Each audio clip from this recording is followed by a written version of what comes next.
morning, Jake. You slept all night. Occasionally there was a little bit of nibbling going on, and also you're now able to drink properly. And you're able to swallow because your neck is getting stronger. And you're able to go towards also the little box of food that you recognize. Little goodies for the little man. Yes, you're getting stronger by the day. We hope that we'll be able to set you free to go to your brethren, although for the time being you seem to go back to your comfort zone, the little house that you're used to. Strange. Yes. Do you know that you could have passed into the beyond without being noticing, but your good Creator wanted to draw attention to you and through you to the whole order of creation and how it all works perfectly in His creative plan. Do you know that here we have a little icon of your brother who fed Elijah? He's there. And it reminds us how we can help both the little ones and the big ones, and vice versa, because all creation helps each other. You know how your friends, your cousins, the hens, give us eggs, and how the big animals like cows give us milk, and even goats can also give us milk, and how our woolly animals, the sheep, give us what we wear. It's a huge order, isn't it? And it all works perfectly well. Isn't it a proof that there's a great brain behind the creation? Someone said, blind chance never made an eye. Do you know that there was a great saint in the Middle Ages? It was Hugh of Lincoln. He actually wasn't from Lincoln at all, but I remember reading his life in the Carthusian monastery in France. He became procurator of the Grand Chartreuse, and our prior, who had been procurator of the Grand Chartreuse, used to refer to him as mon prédécesseur, my predecessor. Well, he eventually brought the Carthusians to England, and he had a friend, one of your cousins. It was a pet swan who followed around this holy by then bishop everywhere he went, always faithful to him. And one day the bishop died, having done a lot of good for England and for the order. And do you know what your cousin did? The good swan was so sad that his master had died that he bashed his head against the ground and wanted to die with him. And ever since then, the emblem of St. Hugh of Lincoln is the swan. Yes, sometimes people call the swan song the song that one dies with on one's lips. But there is more to Hugh of Lincoln than meets the eye. Do you know that when I was a student in Rome, I did my thesis on somebody that Hugh of Lincoln had helped? It was Adam. Now, Adam was from the north of England, but he opted to enter a fairly new monastery on the Scots side of the border. It was Dryburgh. He became abbot, and he was a great preacher and a great writer. I was able to follow his writings right through. Do you know what happened, little man? He had a drama inside him. I was able to follow it through because he wrote at one point what was going on in his soul. It's the soliloquy between the soul and reason. And he goes through all the motives. Should I or should I not go to the Carthusians? Because on the way to the general chapter he'd visited a Chartreuse and been deeply moved. And eventually, in the soliloquy, it becomes quite dramatic. He quotes the vows, he quotes the psalms, he quotes the obligation to be faithful. And then he goes into the realm of the heart. All the graces of the novitiate, all the joys received in this place, can he abandon them? And you know what happened, little man? He didn't come back from a general chapter. He fled to the Carthusians, and his own order, the Premonstratensians, excommunicated him, and his name was taken from his works, which makes it hard to find them, but we can, because his style is the same. And you know what happened? Hugh of Lincoln rescued him, took him under his wing, and allowed him to enter the monastery that he had founded, and protected him canonically. And you know, he became a point of reference for two orders, the Premonstratensians and the Carthusians. And I was given his work to read, both in the Carthusian order and in the Premonstratensian order. And what is more, when doing my doctorate on him, he influenced me from the beyond. Do you know how, little man?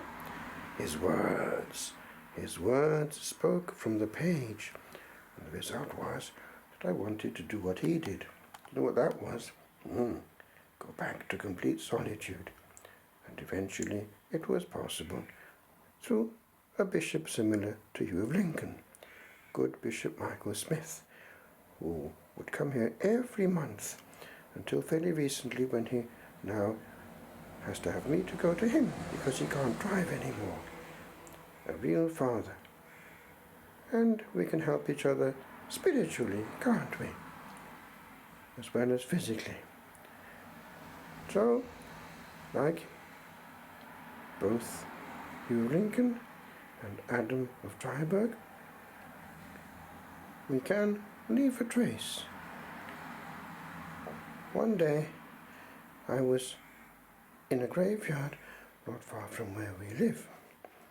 It was at Getladan, where we used to have the Welsh Mass once a month, and the Word of Life afterwards in Welsh, that of Chiara Lubick. And it was there that my spiritual father talked to me of the Premonstratensians and wanted me to go there.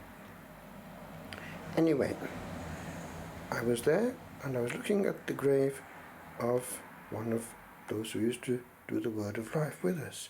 He had died and had this put on his grave. And I thought to myself, that is interesting.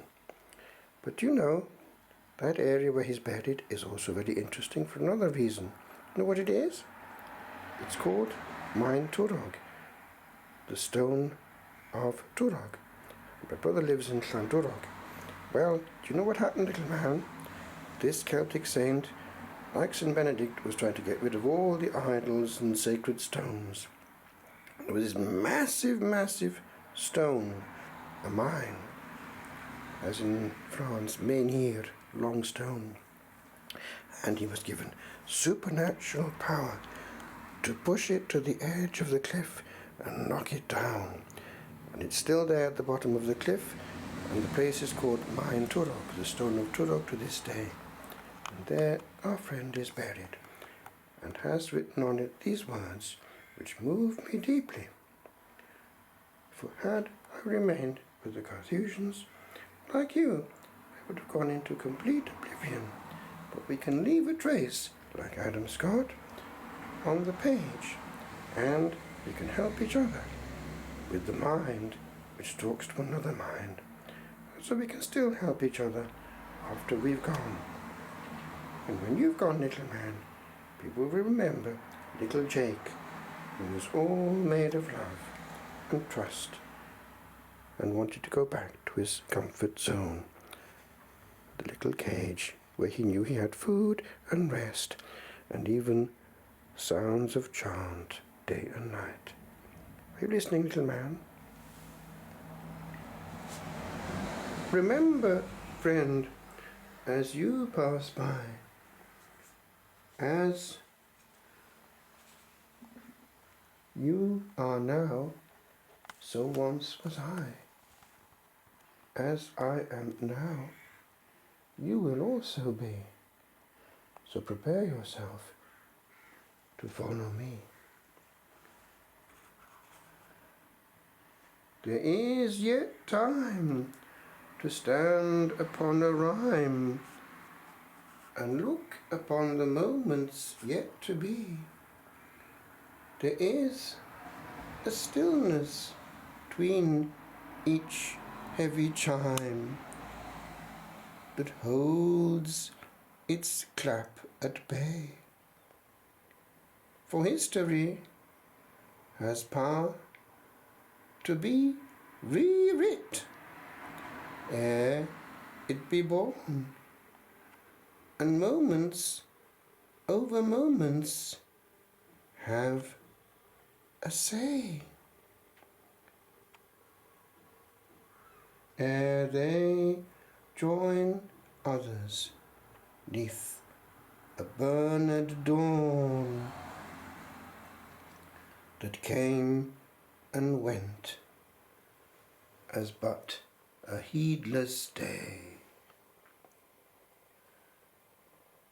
O Master of the chronicle unseen, unread, unheard, what word dost thou discern? And what small caused cause shall once have been the cause of archives, aeons shall learn. We splash an hour or two upon this pond, and ripples go for air to the beyond.